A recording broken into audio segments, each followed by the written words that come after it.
안녕하세요. 주토피아 채널의 제이입니다. 오늘은 비트코인을 자산 배분으로 투자하기라는 주제로 이야기를 해보겠습니다. 비트코인은 자산 배분 투자할 때 대체 자산으로 편입해서 투자할 수 있는데요. 이번 영상에서는 자산 배분 투자자 입장으로 비트코인을 대체 자산으로 편입하는 이유와 비트코인 자산 배분 투자 전략에 대해서 간단히 살펴보겠습니다. 주의사항을 전달해 드리면 본 내용은 비트코인 전문가의 의견이 아니며 평범한 자산 배분 투자자의 뷰이기 때문에 가벼운 마음으로 시청해 주시면 감사하겠고요. 비트코인 투자의 추천 영상이 아니라는 거 강조해 드리고 시작해 보겠습니다.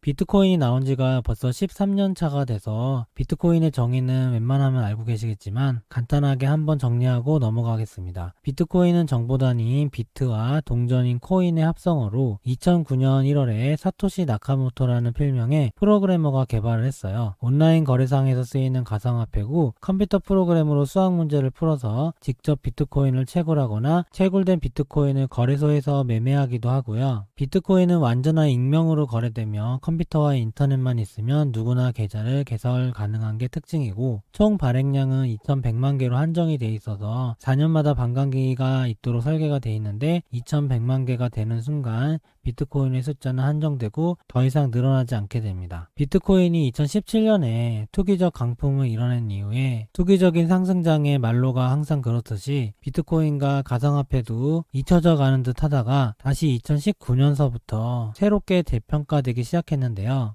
2017년에 비트코인은 기존의 화폐를 대신할 수 있냐는 논쟁과 함께 고점을 찍었다가 미국의 본격적인 금리 인상과 미국 증시 화랑과 함께 비트코인은 큰 하락을 맞게 됐는데요. 2019년서부터 그러니까 미국의 기준금리가 고점을 형성하고 예방적 금리 인하를 할 때쯤부터 그때는 채권과 대체자산 금의 수요가 증가되는 시점이거든요. 딱 그때서부터 기관 투자자들이 대체자산으로 재평가를 하기 시작했어요. 2019년과 2020년에 상승장의 주요 매수자가 기관 투자자일 정도로 저점에서 기관 투자자들의 매수가 활발히 진행됐고 처음에는 일부 기관 위주로 매수가 되다가 점점 더 비트코인을 편입하는 헤지펀드나 기관들이 많아지고 있는 추세고 유명한 자산 배분 투자자나 그룹들도 비트코인을 자산의 일부로 편입하기도 했는데요. 비트코인이 디지털 금이라고 불리며 대체 자산으로 재평가된 이유는 과연 무엇이 있을지 한번 생각을 해볼게요. 비트코인이 CBDC의 대척점에 서다. CBDC는 센트럴 뱅크 디지털 커런시로 중앙은행을 뜻하는 센트럴 뱅크와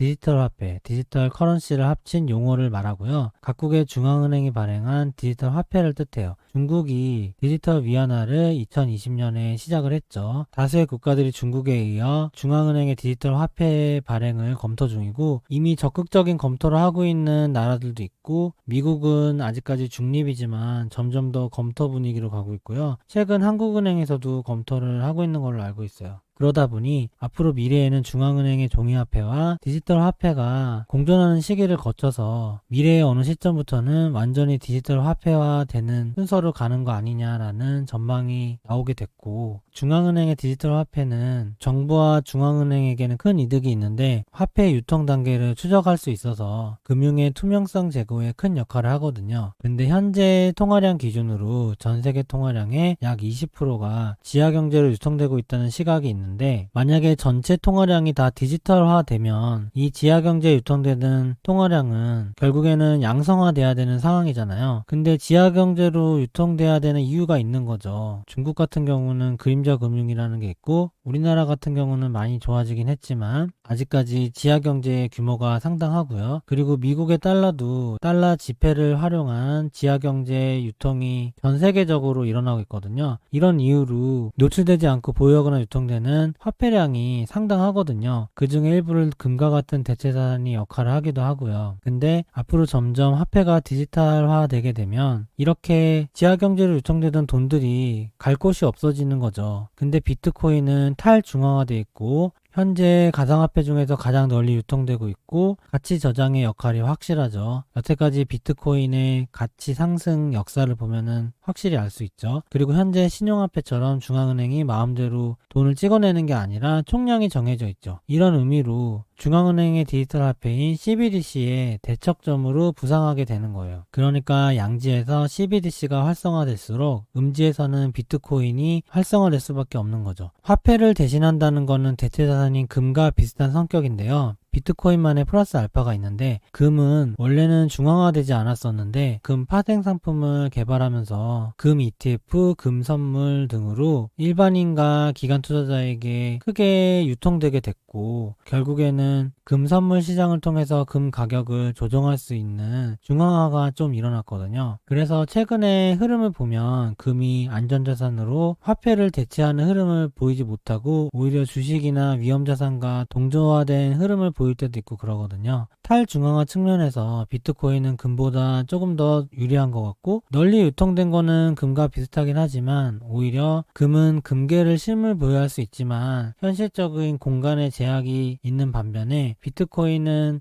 컴퓨터만 있으면 각자의 개인 지갑에 보관할 수 있는 장점이 있어서 유통의 수단으로서도 금보다 좀 더 유리하고, 가치 저장의 수단은 금은 현재까지 연간 7% 정도의 수익률을 보이는 반면에 비트코인의 수익률은 13년 동안 금과 비교할 수 없을 만큼 많이 올랐죠. 그러니까 가치 저장 수단으로서도 금보다 유리하고, 금은 매장량에 한계가 있겠지만 석유가 매장량에 한계가 있는데도 계속해서 나오는 것과 마찬가지로 금도 계속해서 발굴이 되면서 총량이 늘어나는 반면에 비트코인은 2100만 개라는 총량이 정해져 있기 때문에 금보다 유리한 게 많은 상황이에요. 그래서 기관 투자자들이 2019년에 미국의 기준금리 고점을 찍고 난 이후에 예방적 금리 인하가 일어날 때쯤부터 비트코인을 대체자산으로 일부 편입하게 된 걸 시작으로 현재 자산 배분의 대체자산으로 비트코인이 주목을 받고 있는데, 2020년 3월 위기 이후에 금과 비슷한 흐름을 보이던 비트코인은 2020년 8월 이후에는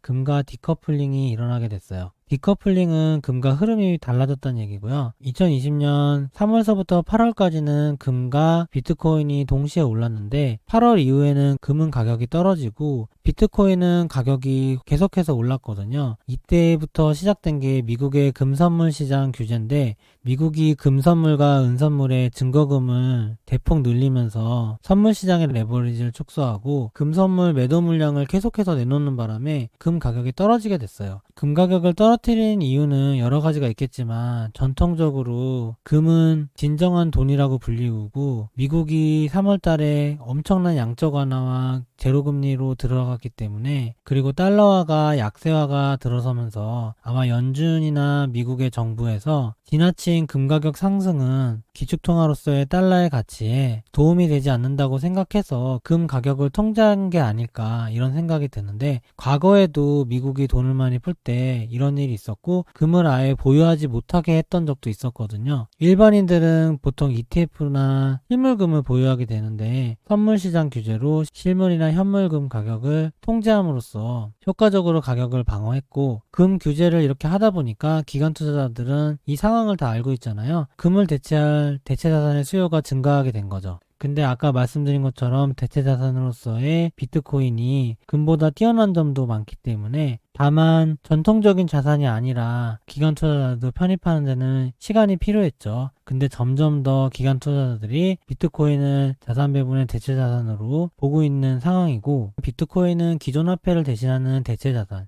금과 비슷한 자산이면서도 위험자산에 속하는 것 같아요. 금은 대체자산이면서 안전자산에 원래 속했었거든요. 요새는 안전자산의 역할이 조금 희미해지고 있긴 하지만요. 은 같은 경우는 금과 다르게 대체자산이면서도 원자재 성격의 위험자산의 성격이 강한데, 비트코인도 아마 은이나 원자재 같은 대체자산과 위험자산의 성격을 가진 것 같아요. 근데 여기다가 한정된 발행량이라는 특성이 있고 디지털 자산이라는 특성이 더해져서 오히려 은과 같은 원자재보다도 훨씬 더 매력적인 대체자산으로 부각이 되고 있는 것 같아요. 저 같은 경우는 자산 배분 투자를 하면서 대체자산으로 투자하던 금과 은이 있는데, 대략 전체 자산의 15% 정도를 투자하고 있는데 금을 12%, 은을 3% 정도로 투자하고 있었거든요. 근데 은의 비중을 비트코인으로 대체한다 해도 문제가 없다고 결론을 내리게 됐어요. 어차피 은도 대체자산이면서도 위험자산으로 금보다 높은 변동성을 통해서 전체 포트폴리오의 수익률을 높일 생각으로 편입한 거거든요. 근데 비트코인도 마찬가지 역할을 할 수 있고,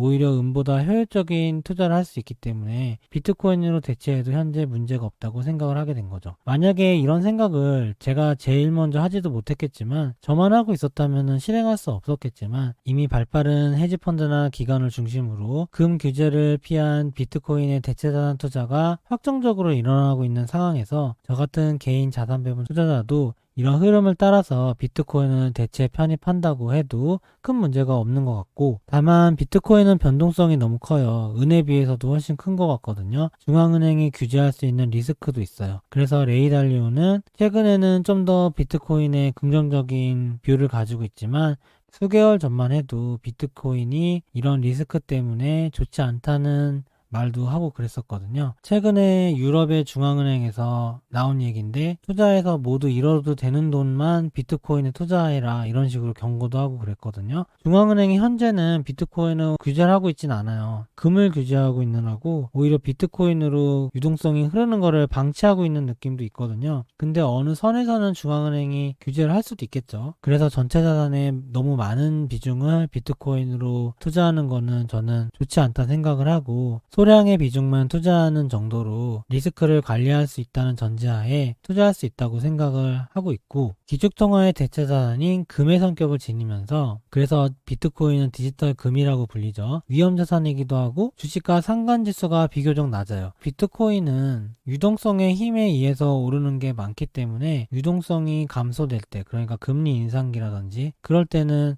조금 가격이 떨어질 수 있겠죠. 근데 금리 인상기에는 가치주나 배당주 같은 주식이 오르잖아요. 그런 주식과는 좀 반대로 가는 경향이 있을 수 있을 거고, 금리가 낮을수록 할인율 때문에 더 이득을 보는 성장주랑은 비트코인은 좀 상관지수가 높을 수도 있겠죠. 그래도 어쨌든 주식과 상관지수가 비교적 낮은 편이에요. 그래서 비트코인을 포트폴리오에 일부 편입하기로 결정했고, 자산 배분 투자를 할 때는 각 자산군의 상관지수가 낮으면 낮을수록 좋고, 그리고 각 자산의 변동성이 클수록 자산 배분의 전체 포트폴리오 수익률이 올라가거든요. 그런 의미에서 비트코인을 편입하면 수익률 향상에 도움이 될 거라 생각을 하는 거죠. 구체적으로는 비트코인 투자는 셰넌의 도깨비라고 불리는 균형복원 포트폴리오를 이용해서 투자할 생각이에요. 간단하게 말씀드리면 현금과 비트코인을 반반으로 나눠서 50대 50으로 정기적으로 리밸런싱하는 투자라고 할 수 있고, 셰넌의 도깨비에 대해서는 나중에 한번 기회가 되면 다뤄보도록 하겠습니다. 비트코인이 장기적으로 우하향하지만 않는다면 충분히 포트폴리오 리밸런싱으로 싸게 사서 비싸게 파는 블래시의 베타 수익을 낼 수 있겠다라는 아이디어고요. 앞으로 자산 배분의 대체 자산으로서의 비트코인 투자 스터디와 투자 일지를 업로드를 해보도록 하겠습니다. 최근에는 비트코인에 대한 뉴스가 하루가 멀다 하고 중요한 뉴스들이 나오고 있는데, 테슬라와 비트코인이 연관되게 된 큰 사건이 있었어요. 나스닥 버블의 주인공은 테슬라죠.